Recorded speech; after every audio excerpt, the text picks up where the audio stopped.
A father who shot the man that was stalking his child has been charged with murder. I know I posted about this earlier in the week, but more information is available now. About 1:12 a.m. on Tuesday morning, a call went into the 911 center in Lonoke County about a missing 14-year-old. Now, it's assumed that that call came from the family of Aaron Spencer. Aaron Spencer was the father of the 14-year-old. I'm your Lonoke County Sheriff John Staley. In the early hours of Tuesday, October 8th, Lonoke County deputies responded to a report of a missing juvenile. While en route, got a call of a shooting. After consultation with the prosecuting attorney, an arrest was made with a preliminary charge of first-degree murder. Arkansas state law provides guidance on when and how charges are filed in criminal cases. As this is an ongoing investigation, only limited details can be released. As your sheriff, it is our duty to conduct a thorough and factual investigation. Law enforcement does not file charges. We gather evidence and submit a case to the prosecutor, who will then decide whether or not to file charges. Currently, official charges have not been filed. I have not, nor will I, advocate for any specific charge. This is a tragic situation, and my thoughts and prayers are with all those involved. We will continue our investigation and submit the findings to the prosecutor for review. So that's a video from the Lonoke County Sheriff explaining the situation and that office does not officially file charges. They just try to follow the law and make arrests when they are supposed to. The prosecutor is the one that told them to charge him with first-degree murder, but that's not an official charge. He may not officially be charged with first-degree murder when it comes down to it. We'll have to see when charges are officially filed. This is a Bookface post that was made by the mother of the 14-year-old and the wife of Aaron Spencer. We are private people, so all of this being public has been very difficult. As the sheriff's office and news stations start reporting, I think a few details are super important to note. This man had a no contact order for stalking/raping our child. We absolutely called 911 during the entire event. We had no idea this man was in contact with our child again. He was waiting 6 to 9 felonies for what he did, not 2. He was looking at the rest of his pathetic life in jail, and our daughter was the only witness. We 100% in the moment thought he had taken her to kill her. Some things we will never know, but we know that the police department afforded this predator privacy they did not give our family, including posting our home address. I'm deeply offended by the way this was handled by our county sheriff's office. Right now, we need to secure a good lawyer to fight these crazy charges. At the end of the day, our daughter is a victim, and we have a long road of recovery for everyone.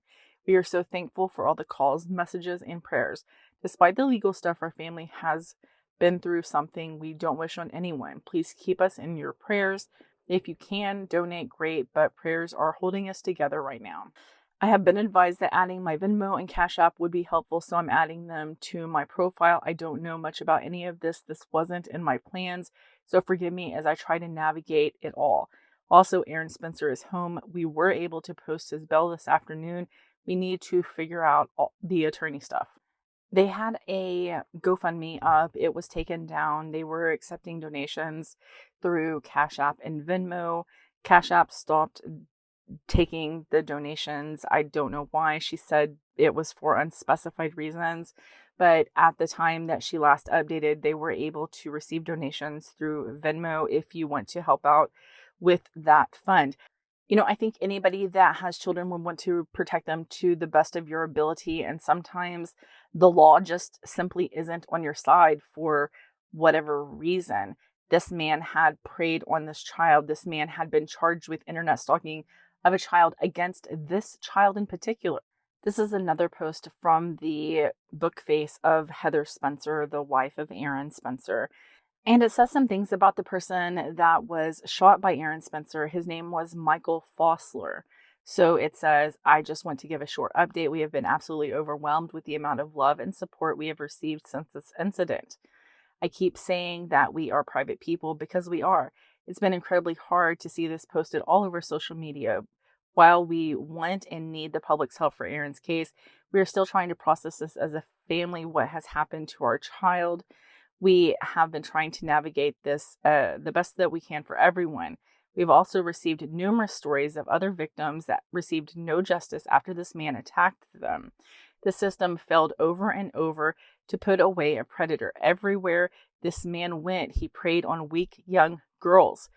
We have a lot of big emotions right now as we piece together what has happened and how it was able to happen.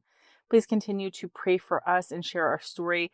My husband is a hero, and we are so thankful to have him home with us for now. We want to do everything possible to ensure he can continue to be here to protect us. GoFundMe, Venmo, and Cash App are listed in the bio for anyone who wishes to help us fight this battle. And then there's an update that says, looks like someone likely associated with the monster that hurt our child has reported our GoFundMe. I'm unsure what can be done, but I'm looking into it. If anyone reading this can help me figure out how to write this, I will gladly take this help. In the meantime, our Cash App and Venmo details are listed on my page.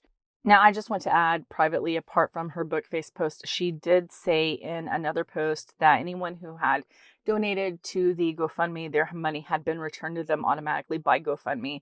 The reason that the GoFundMe was taken down is because GoFundMe doesn't allow fundraisers for the legal fees of people that have been charged with violent crime. She also says this, and again, do not come after me if you disagree with this. It is from her book face post. Take it up with her.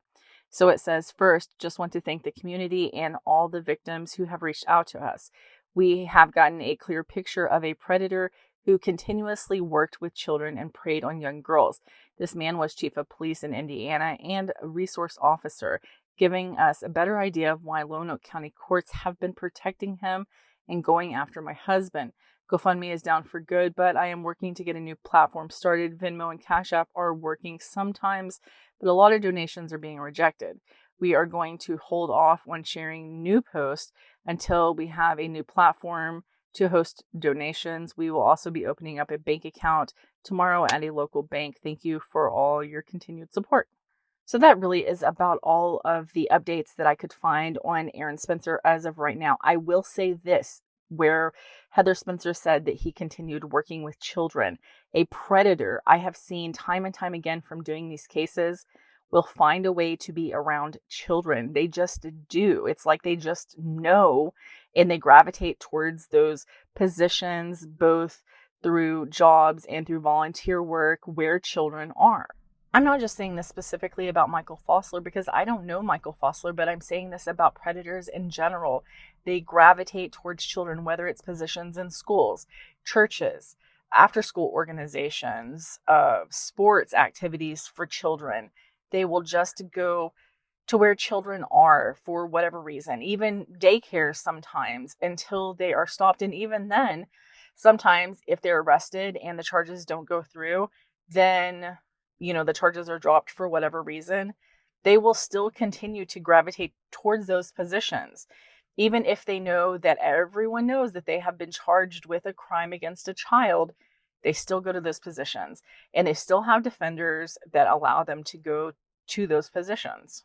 Honestly, like I wish that I understood the psychology of a predator just because I feel like maybe I could protect my children better if I did. I don't understand how you can know that all eyes are on you because you have already been suspected of this crime, but you cannot stay away from kids. It would be kind of like getting a job in banking so that you can rob banks and then being accused of robbing banks and still continuing to get jobs in banking. Like I don't know, it's just like there's something that they cannot stop, that they cannot help themselves but to do what they can to be around kids. And you guys can feel free to give me your opinion on that. I'm just saying, like, that's what it seems to be. How many times have you heard of someone that's been charged for a crime against a child and they stay all the way away from kids? They don't.